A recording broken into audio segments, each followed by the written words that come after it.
విశ్వాస ప్రకటన నుండి సాక్షి జీవితానికి. ప్రియమైన క్రీస్తు సహోదర సహోదరీమణులారా, ఈరోజు పవిత్ర తల్లి సంఘం ఇద్దరు మహానుభావులైన సెయింట్ పీటర్ మరియు సెయింట్ పాల్ మహోత్సవాన్ని జరుపుకుంటోంది. వారి జీవితాలు వేర్వేరు అయినా వారి లక్ష్యం ఒక్కటే, క్రీస్తును ప్రపంచానికి ప్రకటించడం.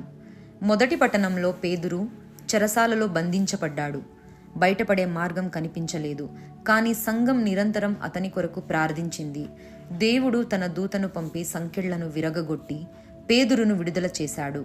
ఈ సంఘటన మనకు ఒక గొప్ప సత్యాన్ని నేర్పుతుంది.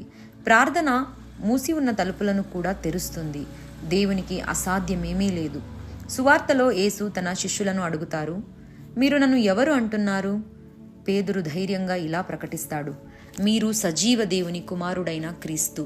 ఈ విశ్వాస ప్రకటన తర్వాత యేసు ఇలా అంటారు, నీవు పేతురువు, ఈ శిలపై నా సంఘాన్ని నిర్మిస్తాను. దేవుడు పరిపూర్ణుల్ని ఎంచుకోడు, తన కృపతో వారిని పరిపూర్ణులుగా చేస్తాడు.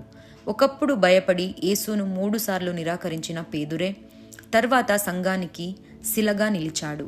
అలాగే క్రైస్తవులను హింసించిన సౌలు దేవుని కృపతో మహా అపోస్తలుడైన పౌలుగా మారాడు. మన జీవితానికి సందేశం. ఈరోజు దేవుడు మనల్ని కూడా అదే ప్రశ్న అడుగుతున్నాడు, నీవు నన్ను ఎవరు అంటున్నావు? మన సమాధానం మాటల్లో మాత్రమే కాకుండా మన జీవితంలో కనిపించాలి. కష్టాల్లో కూడా దేవునిపై విశ్వాసం ఉంచుతున్నామా? మన కుటుంబంలో, ఉద్యోగంలో, సమాజంలో క్రీస్తుకు సాక్షులుగా జీవిస్తున్నామా? ప్రార్థన ద్వారా దేవుని శక్తిని అనుభవిస్తున్నామా? పేతురు ధైర్యాన్ని, పౌలు అంకిత భావాన్ని మనం కూడా అనుసరిద్దాం. ప్రభువా, పేతురు వలె అచంచలమైన విశ్వాసాన్ని, పౌలు వలె సువార్త కొరకు త్యాగం చేసే హృదయాన్ని మాకు ప్రసాదించు.